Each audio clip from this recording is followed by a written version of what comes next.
메삭과 아벳느고를 바벨론 지방에서 더욱 높이니라. 아멘. 오늘 25절의 말씀에 보면 이 느부갓네살 왕이 깜짝 놀라 이런 이야기를 합니다. 결박한 사람, 그래서 풀무불에 들어간 사람이 세 사람이지 않았느냐. 그런데 그 불 가운데 보니 상하지도 아니하고 불타지도 아니한, 거기서 결박되지 않아서 결박이 풀려서 자유롭게 풀무불 가운데에 거기 거닐고 있는 그 네 사람을 보게 되는데, 그 네 번째 사람은 신들의 아들과 같은, 이게 무슨 연고인지 도저히 이해할 수 없는 그 이야기를 지금 느부갓네살 왕이 하고 있는 것입니다. 오늘 본문에서 아주 굉장히 중요한 우리에게 영적 교훈과 진리를 말씀하고 계시는데요.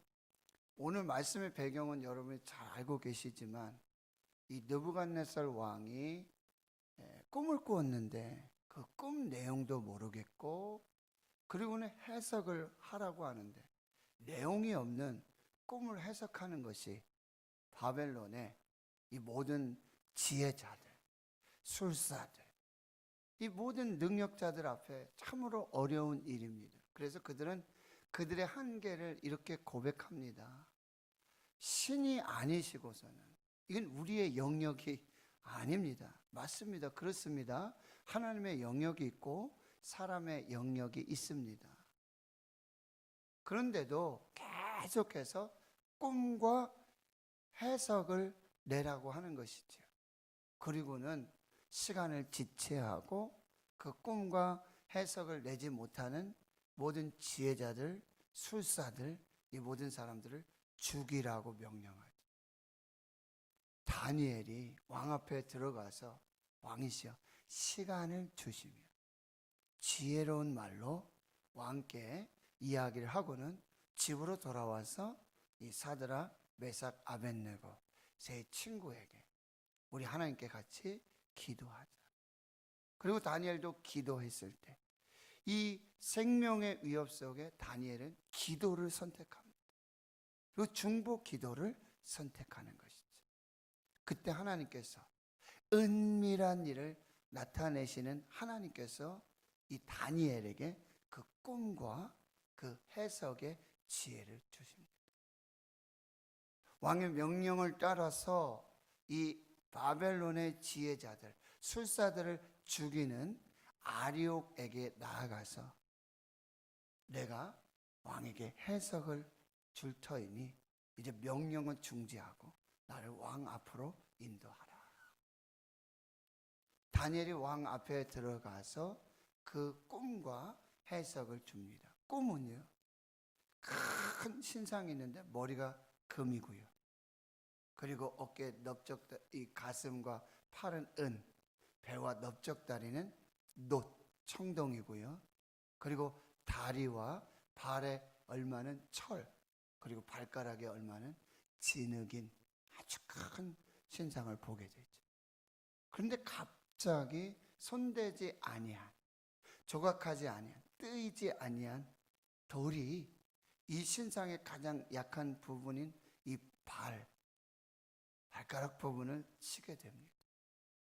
그러니 이 큰 신상이 하루 순간에 부서지고 가루가 돼서 흔적도 없이 사라지고, 그리고 그 손대지 아니한 돌은 태산을 이루는, 그 해석은 무엇입니까? 이제 장차 장래에 일어날 일들, 시대 속에, 제국 속에 왕들의 이야기를 왕에게 미리 알려주시는 것입니다. 이 금은 바로 바벨론 왕 느부갓네살 당신입니다. 그 후에 당신보다 못한 은나라, 그리고 동나라, 그리고 철의 나라, 이런 나라들이 계속될 것인데, 그때에 영원히 쇠하지도 않고 멸망하지도 않고 끝나지 않는 영원한 하나님의 나라, 하나님이 세우시는, 하나님의 왕이 되시는, 하나님이 주가 되시는 그 나라가 세워지게 될 것입니다. 이와 같은 지혜자가 없다. 그래서 다니엘을 높이고요, 새 친구들을 높여요. 근데 3장에 들어와서는 반전이 일어나요. 그렇게 하나님을 찬송하고 하나님을 고백하고 하나님께 영광 돌렸던 이 바벨론의 느부갓네살 왕의 마음이 변해요. 그리고는 큰 신상을 만들어요. 높이가 30규빗, 60규빗이니까요. 요 손끝에서 요 팔꿈치 약 45cm, 보통 50cm로 합니다. 그러면 높이가 30m, 폭이 3m인 아주 큰 금 신상을 만들거나 모든 사람들 다 모아요. 자기 아래에 있는, 자기가 권세로 권력으로 모을 수 있는 모든 사람들을 모으고 모든 악기를 동원해서 이제 그 금신상 앞에 절하라고 하는, 절하지 아니하면 풀무불에 넣어서 죽이겠다. 여러분, 어떤 사람이 그 명령을 거역할 수 있겠습니까? 그 권세에 대항할 수 있겠습니까? 그런데 바로 다니엘과 그리고 이 사드락, 메삭, 아벳느고는 그 모든 사람들의 참소를 받고 고발을 받고 고소를 당하면서도 이제 이 바벨론 왕 느부갓네살 왕이 섬기는 왕 외에 다른 왕, 그 섬기는 신 외에 다른 신을 섬기는 사람들은 풀무불에 넣어서 죽이겠다는 거예요.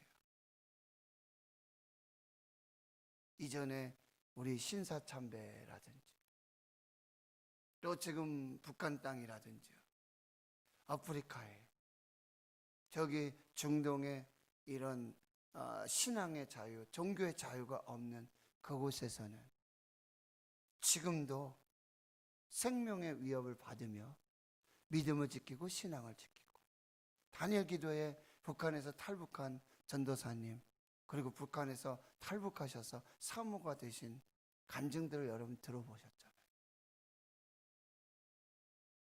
예수 믿는다는 것, 하나님 믿는다는 것, 그것은 곧 죽음이에요. 자신뿐만 아니라 가문이, 자녀들이 대대로, 이게 성경 말씀과 완전히 반대되는 거잖아요. 출애굽기 20장에 십계명 중에 그런 말씀 있죠. 나를 사랑하고 나의 계명을 지키는 자는 천대까지 은혜를 베풀어. 그런데 지금 세상 곳곳에서는 지금 이 다니엘 3장에 나오는 이야기와 같은 이야기들이 역시 또한 실제적으로 일어나고 있다는 거예요. 그런데 다니엘 이 세 친구들이 왕이시여, 우리는 왕에게 대답할 일이 없습니다. 우리가 섬기는 하나님이 계신다면 우리를 맹렬히 타는 풀무불 가운데서도 능히 건져내시겠고 또 왕의 손에서도 우리를 건져내실 것입니다. 그렇게 하지 아니하실지라도, 그리 하지 아니하실지라도, 이것이 참으로 위대한 신앙의 고백이에요. 아버지께는 모든 것이 가능합니다. 이 잔을 내게서 옮겨 주시옵소서. 그러나 나의 원대로 하지 마시옵고 아버지의 원대로 되기를 원합니다. 이 예수님의 기도였다라고 합니다. 기도란 하나님 앞에서 내 뜻을 관철시키는 것이 기도가 아니에요. 그게 믿음이 아니에요. 그게 신앙이 아니에요. 하나님 앞에서 자기를 부인하고 자기 뜻을 내려놓고 겸손히 하나님을 신뢰하고 하나님의 뜻을 붙잡는 것, 그것이 기도입니다. 어제 말씀의 18절에 그렇게 하지 아니하실지라도 왕이여 우리가 왕의 신들을 섬기지도 아니하고 왕이 세우신 금신상에게 절하지도 아니할 줄을 아옵소서. 이게 굉장히 17절과 18절이 완전히 반대되는 고백이에요. 17절은 하나님이 살아계셔서 반드시 우리를 건져 주실 것이고, 그리고 왕의 손에서도 건져 주실 것입니다. 하나님을 믿습니다. 그럼에도 불구하고 그렇지 아니하실지라도 설령 하나님이 우리를 죽이시고 설령 하나님이 왕의 손에서 우리를 건져내지 아니하신다 할지라도, 에스더의 신앙 고백이에요. 죽으면 죽으리. 하나님을 믿겠습니다. 나는 하나님을 믿습니다. 이 절대 신앙, 절대 믿음의 고백은 여러분, 그런데 19절에 그러면 짠 하고 거기서 하나님이 새 친구를 높여주시고 이 왕에게 뭐 벌을 주신다든지 천지를 창조하신 하나님이 얼마든지 그 역사를 하실 수 있습니다. 그런데 19절에 기가 막히죠. 어떻게 해요? 느부갓네살이 분이 가득하여 사드락과 메삭과 아벳느를 향해 얼굴빛을 바꾸고 명령을 하는데요.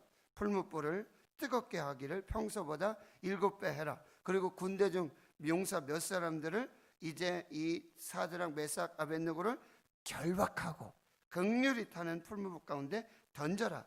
21절 그러자 사람들이 그 겉옷과 속옷과 모자와 다른 옷을 입은 채 이 세 친구들 그 자리에서, 바로 그 자리에서 결박을 해서 맹렬히 타는 풀무불 가운데 던져버렸어요. 근데 무슨 일이 벌어지냐면 평소보다 7배를 더, 그러니 이 세 친구를 결박해가지고 이 풀무불에 던지려고 했던 이 군사들이 거기 불이 타서 죽어버리는 거예요. 그리고 세 사람은 풀무불에 던져지게 되어지는 거예요. 23절 이제 이 세 사람 사드락 메삭 아벳느고는 결박된 채 맹렬히 타는 풀무불 가운데 떨어졌더라. 여러분, 이 결박이 그냥 뭐 살짝 뭐 썩은 동아줄 묶은 게 아니잖아요.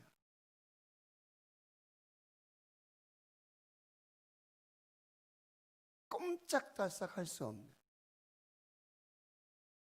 그런 결박이에요. 그런 묶임이에요. 우리 여기서 한 가지 고정관념을 깨야 돼요. 하나님을 믿는 절대신앙, 절대 믿음에 풀무불의 고난이 없는 것이 아니라는 것입니다. 얼마든지 고난은 계속될 수 있다는 거예요. 간증자들 한번 보세요. 하나님, 제발 암은 아니겠죠? 하나님, 암만 아니면 되겠습니다. 그런데 검사 결과는 암이에요. 하나님, 이 항암으로, 이 치료로 끝나겠죠? 여기서 제 연단이 끝나겠죠? 또 오잖아요. 그들 믿음이 없는 걸까요? 아니면 하나님이 살아계시지 않는 것일까요?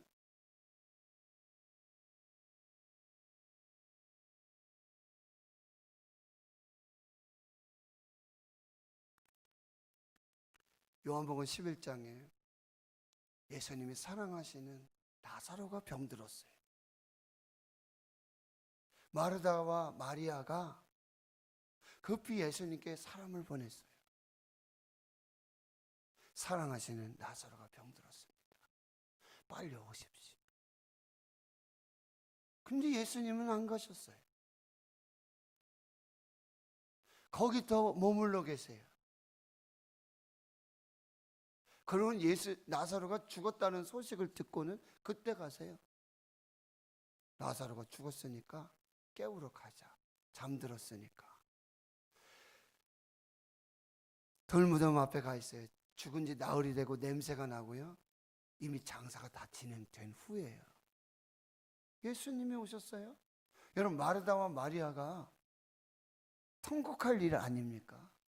아니, 예수님, 다른 사람들은 가서 죽은 자도 살리시고 죽어가는 자도 살리시고, 그리고 우리 오라버니가 죽기 전에 사람을 보냈습니다. 이 왜 안 오셨습니까?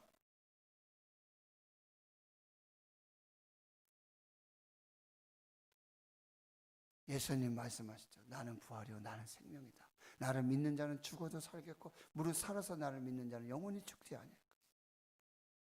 이것을 내가 믿나이다? 예, 믿습니다. 제 오라버니가 마지막 날에는 다시 살아날 줄을 믿습니다. 아니다, 지금이다. 내가 부활이고 내가 생명이다. 나를 믿는 자는 죽어도 살 것이고 무릇 살아서 나를 믿는 자는 영원히 죽지 아니할 것이다. 이것을 믿으라. 돌무덤 앞에 가죠. 돌을 굴려놔라. 나흘 됐습니다. 냄새가 납니다. 썩었습니다. 다 끝났습니다.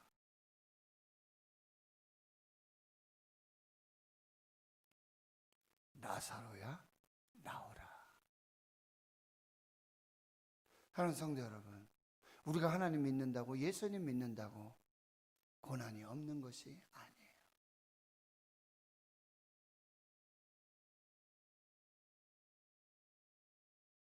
그 고난 가운데 여러분 함께 하시는 임마누엘 하나님을 봐야 된다는 거예요. 여러분, 그래서 오늘 24절 이하에서 보면 25절에 분명히 결박된 세 사람이 있었는데 25절에 내가 보니까 결박되지 아니한 네 사람이 있다라고 해요. 여러분, 결박이 어떻게 풀어졌어요? 풀인데, 풀무불인데 요 결박만 태웁니까? 결박만 태우고. 여러분 보세요. 27절에 보면 결박만 태우고 불이 능히 그들의 몸을 해하지도 못했고 머리털도 그을리지 아니었고 겉옷빛도 변하지 아니었고 불탄 냄새도 없어요. 이게 무엇입니까? 믿음이 결박을 푸는 것입니다. 기도가 결박을 푸는 것입니다. 할렐루야. 믿음이 결박을 풀고 기도가 이 결박을 풀게 되어지는 것이죠. 25절에 다시 보시면 그 넷째 모양은 신들의 아들과 같도다. 거기 세 사람 플러스 원이에요. 분명히 세 사람 넣었는데 세 사람 플러스 원, 그 하나가 신들의 아들, 하나님의 아들 예수 그리스도이십니다. 사랑하는 성도 여러분, 이것이 바로 하나님의 기적이라고 하는 거예요. 풍문불 가운데 결박이 풀어지고 불타지 아니한 이것이 기적이 아니라, 이것이 형통이 아니라 하나님이 함께 하시는 임마누엘이 축복이라는 거예요. 하나님이 함께 하시면 광야도 생명과 기적의 역사가 나타나는 거예요. 광야에 빈들이에요. 날이 저물어가요. 아무것도 먹을 것이 없어요. 5,000명을 먹여야 돼요. 그런데 거기 예수님이 계십니다. 예수님이 계시면, 예수님이 방법이 되고 예수님이 길이 되면 오병이어의 기적이 나타납니다. 천국길, 아무리 좋은 길을 가더라도 하나님이 없으면 광야예요. 광야를 가더라도 하나님이 함께 하시면 축복인 줄 믿습니다. 내가 지금 암에 걸렸고, 내가 지금 죽을 병에 걸렸고, 난치병에 걸렸고, 사업이 망하고, 사방이 다 맡기고, 모든 것이 묶였어요. 그러나 거기 하나님이 함께 하시니 바로 그것이 천국이 되는 줄을 믿습니다. 이사야 43장에 보면 이런 말씀이 있죠. 야곱아 너를 창조하신 여호와께서 지금 말씀하시니라. 이스라엘아 너를 지으신 이가 말씀하시니 너는 두려워하지 말라. 내가 너를 구속하였고 내가 너를 지명하여 너는 내 것이다. 너는 내 것이다. 그런데 43장 2절에 이렇게 말씀하세요. 내가 물 가운데로 지날 때 내가 너와 함께 할 것이다. 하나님 말씀하셨죠. 내가 너를 구속하였고 내가 너를 지명했는데 너는 내 것이다.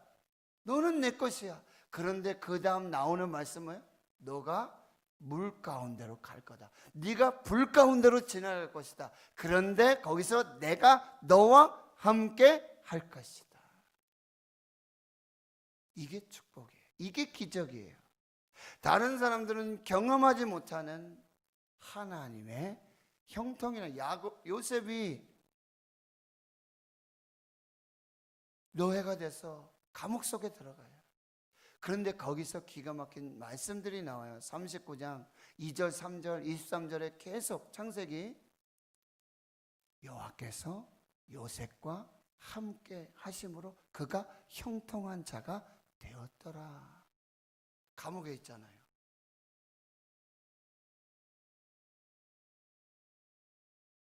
그런데 여호와께서 그와 함께 계십니다.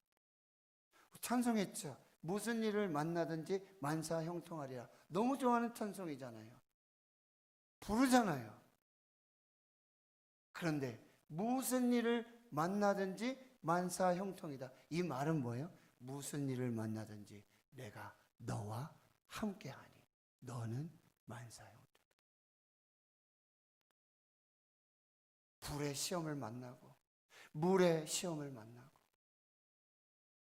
연단을 만날 때 내가 너와 함께하니 만사 형통이다. 내가 가는 길을 오직 그가 나를 내가 가는 길을 오직 그가 하시나니 그가 나를 단련하신 후에 내가 정금같이 되어 나오리라.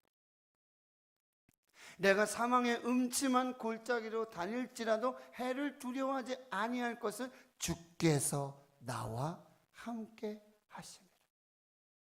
사망의 음침한 곳 거기도 주님이 함께 하시는 줄 믿습니다. 그럼 어떤 사람에게 이 임마누엘의 축복이 임하는가? 28절 느부갓네살이 이렇게 하나님을 찬송합니다. 어떤 사람에게 이러한 놀라운 임마누엘의 형통의 축복이 임하는가? 그가 그의 천사를 보내서 자기를 의뢰하고 하나님을 믿고 하나님을 신뢰하고 하나님만 붙잡고 믿음으로 나아가는 자들, 그리고 그의 몸을 바쳐서 왕의 명령을 거역한 자들, 이럴 수 있거든요. 나 왕에게 절하고 뭐 이렇게 할 수 있어요. 그냥 속으로 하나님 믿고, 하나님 믿어요. 하나님, 저 하나님 믿는 거 아시죠? 여러분 한 번만 절할게요. 한 번만 절하고 요거 넘어가면 제가 더 잘 섬기겠습니다. 할 수 있잖아요. 얼마든지. 그런데 그렇게 하지 않았어요. 여기 뭐예요? 몸을 바쳐서 풀무불에 던져져서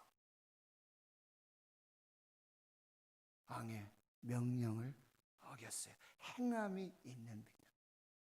그리고 하나님밖에 다른 신을 섬기지 아니하며 그에게 절하지 아니한 종들을 하나님이 이 풀무불 가운데서도 건져 주시는 것입니다.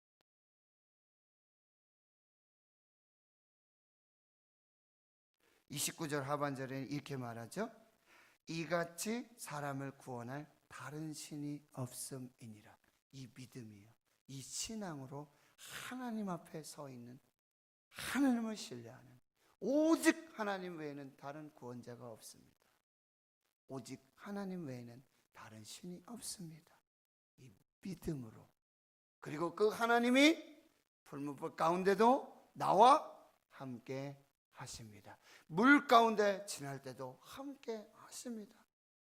그 어떤 고난의 사망의 음침한 골짜기 속에서도 하나님이 함께 하십니다. 나는 하나님을 믿습니다. 여기에 하나님의 은혜와 축복이 더하여지고 그를 통한 하나님의 역사가 나타나게 될 줄 믿습니다. 제가 말씀드렸어요. 지금 남다른 고통 가운데 고난 가운데 있다면, 남다른 고난 가운데 있다면 남다른 축복의 시작이 있음을 믿으시기 바랍니다. 오늘 이 믿음으로 코로나19 속에서도 예배하고 하나님 찬양하고 영광 돌리는 그 역사가 있기를 주의 이름으로 축원합니다. 하나님 감사합니다. 오늘 이 새벽